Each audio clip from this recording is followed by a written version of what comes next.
Hello gamers, this is Brain from GameBrain.media, racing to 500 subscribers in the Subscriber 500. This is a marketing ploy. I am trying to get 500 subscribers so that I can start, making a couple of pennies. I have another video that I'll go into about the time and money and stuff related to YouTube, but that's coming in the future. I'm working towards that. Anyway, today we're going to talk about how I buy games a little bit, but then we're also going to talk about racing for your life in a specific video game. Actually, two specific video games. All right. How I buy games. I see a new game somewhere, either on Steam, they put out a promo, or I get some push advertising on a website, or on YouTube in my video wall of suggested videos that I might be interested in. Or I'll see something like the top 25 motorcycle games, and I look at that and it's like, oh, garbage. But every once in a while, I will find a little hidden gem, right? So I come across a new game. I look for that game on Steam. I add it to my wish list if it looks playworthy. Let's call it that. And I make a mental note of the price. Oh, okay, it's a brand new game. It's $59. Usually, brand new games are $60, right? So I'll make a mental note to go and look at how long to beat. And if the game is brand new and just dropped, you're not going to have a lot of input because how long to beat is crowdsourced from the gaming community.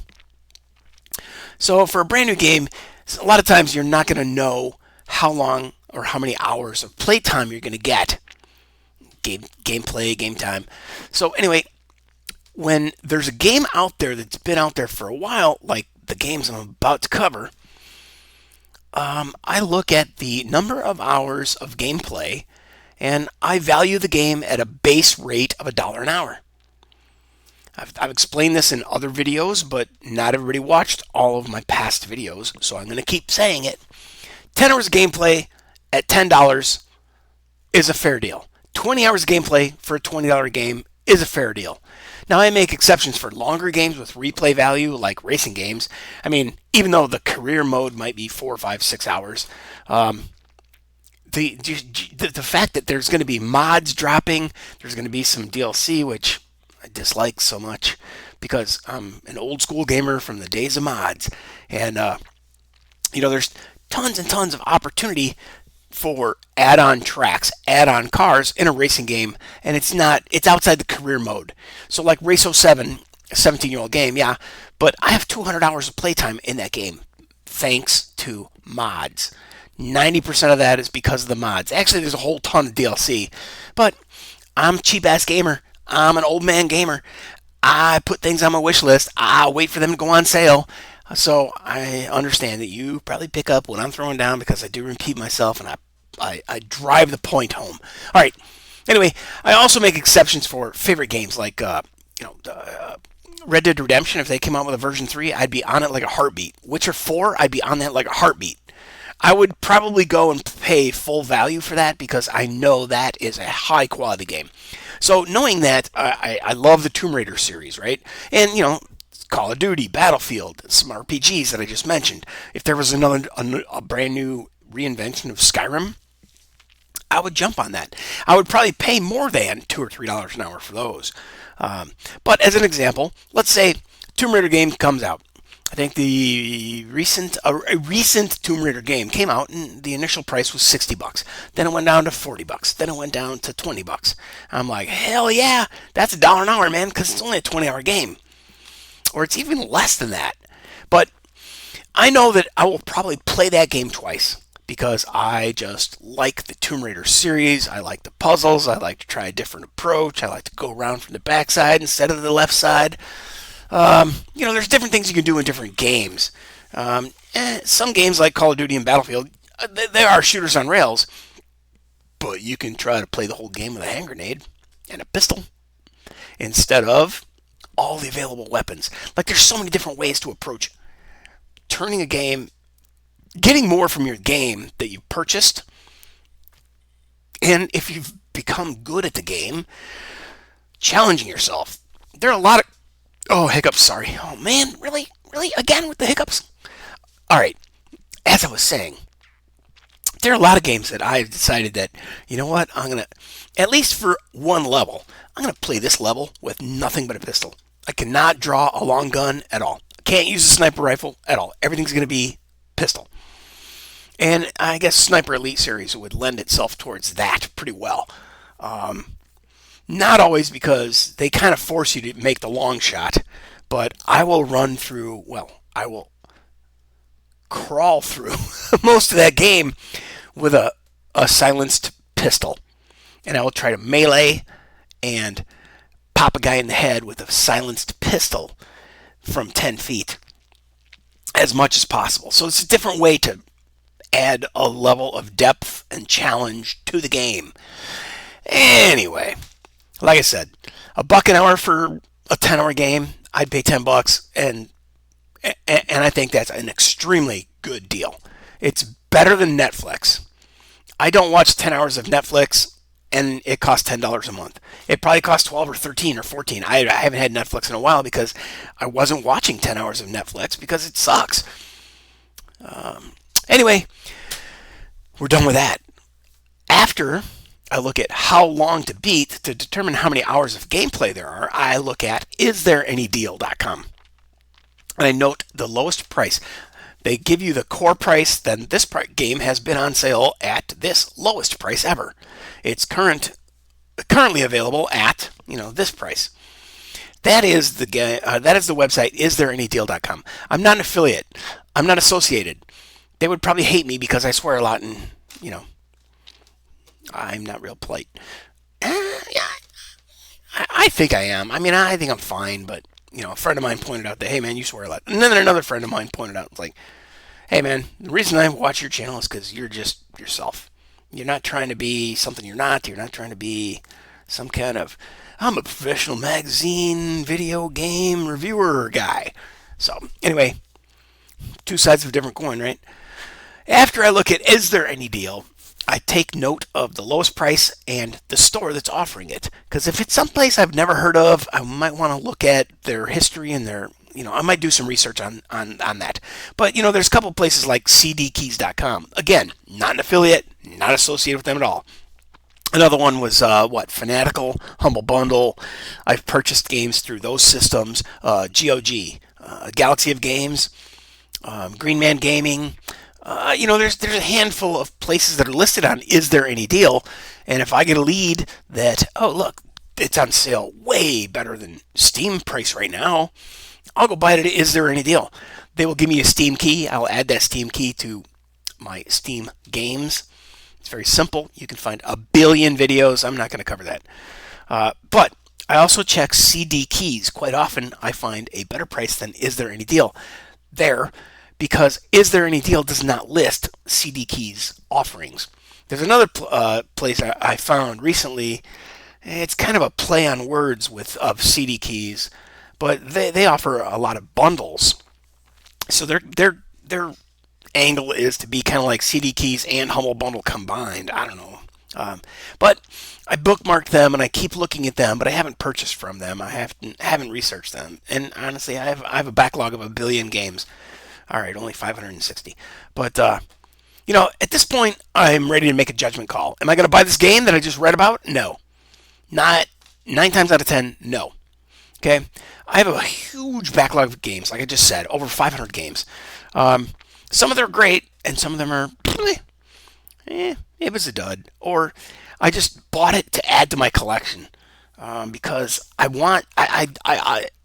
I frequently jump into a game, let's say the Ride series, right? There was the original game called Ride. Then there was Ride 2, 3, 4, and 5. I have subsequently purchased all of those games after they went on sale. Bada bing, bada boom. I make that kind of a judgment call, and I might jump in and look at, the original Ride is like this, and the video options are like this, the character creation is like this, etc. Then I will jump into Ride 5 and realize that, okay, now we have a weather system, we have some other elements that have been added like endurance racing and headlights that didn't work in Ride 1, 2, and 3. That's interesting. So then I go back to look at Ride 2, 3, 4, and 5. So I'm a weirdo in that regard, but you might be too. You might find that interesting, or maybe you've never looked at, playing through levels with a pistol only um, to get more value out of your game. Or maybe you've never looked at, you know, buying a series of games just to compare and contrast for your own damned curiosity and interest. So anyway, I make a judgment call. If a new game comes out and it's $60, but it's only 10 hours of gameplay or a 20-hour long game, then I'm going to pass. I'll put it on my wish list. I'll watch it. And if it ever gets down to that point of being, either 20-hour game for 20 bucks, or if it's something like Tomb Raider, it's a 20-hour game for 40 bucks, but I'm probably going to play it twice.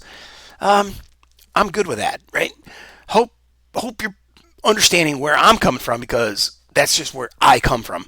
That's my thought process, and that's why I call myself Game Brain, because I think about stuff, overthink things. Yes, I understand.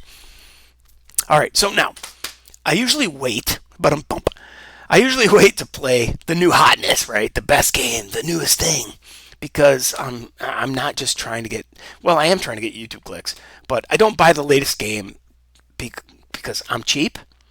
I have a ton of other games in my backlog, and a lot of them are fantastic. I just haven't had time to play them, or I'm really not in the mood to play Fable, right? I have the game Fable. It was an incredibly well-reviewed game. I bought it. It was on sale. I've just never been in a mood to try to get my head into that game.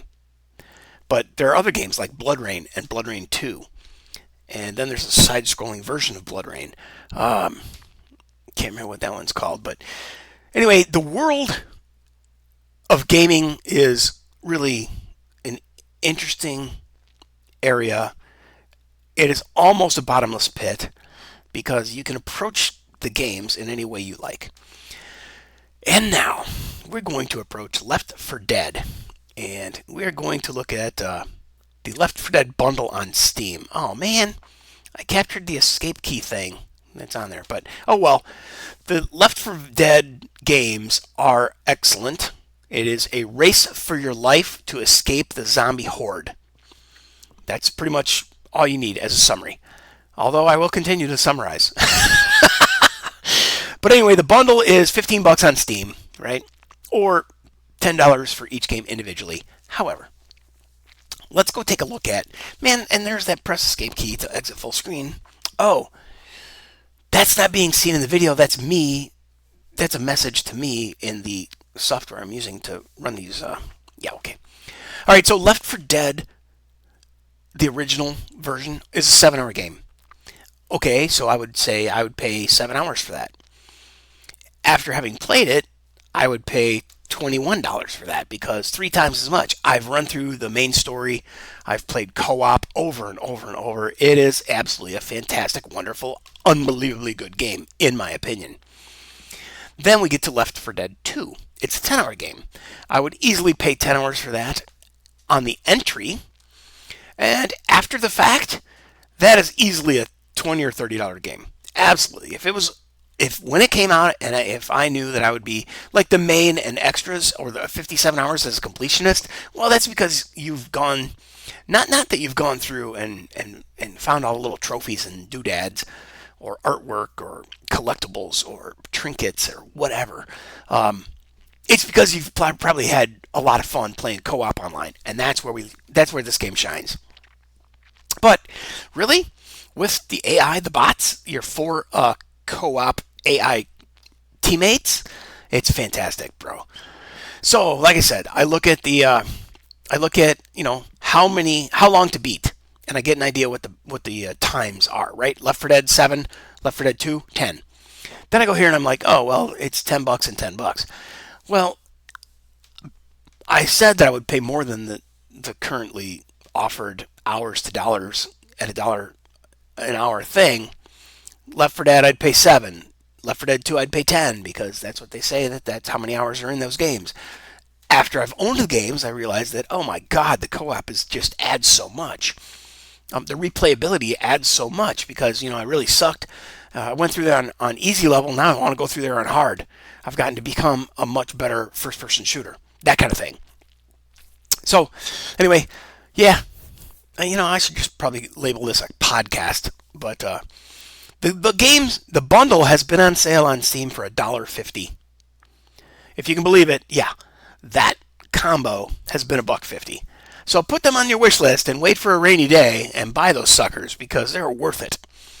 Okay, now here's just a look at Left 4 Dead. The original is 99 cents, and Left 4 Dead 2 was 99 cents. So the combo was $1.50. If you go to CD Keys, however, it's substantially more money. Left 4 Dead is $10, and Left 4 Dead 2 is $9, basically. The bundle is 16. So, you know, that's my methodology. I scope them out, hunt them down, accumulate a little bit of data in my head, do a little analysis, do a little value time to money ratio calculations just of my own in my own head, and yours are going to be different. Hey man, if you're a lawyer making $1 billion a year, you're not going to worry about this shit. You're going to buy any game that comes out for $150. You don't care. You got tons of money to burn. So, I don't know how many lawyers make $1 billion a year though. Oh, yes, I do. A bunch of politicians. That's right. All right, so that's it for this video. Let's play games. This is a race for your life. GameBrain is gone.